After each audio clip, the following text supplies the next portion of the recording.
বাইরের তাপমাত্রা যখন 45 ছুঁই ছুঁই এবং আমাদের মধ্যে অনেককেই কার্যসূত্রে প্রতিদিন বাইরে বেরোতে হচ্ছে, তাদের জন্য এই ডিটক্স ওয়াটারের গুরুত্ব নতুন করে আর কিছু বলার নেই।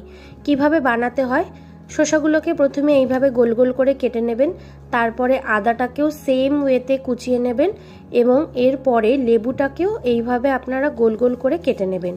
ডিটক্স ওয়াটার শরীরের জন্য ভীষণই উপকারী। আবারও বলছি, এর গুরুত্ব সম্বন্ধে নতুন করে কিছু বলার নেই।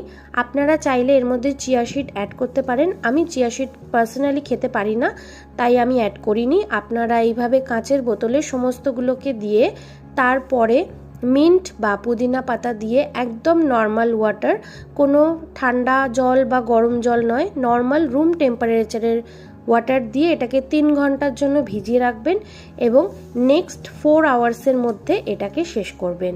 আশা করছি এই মিনি ব্লগটা আপনার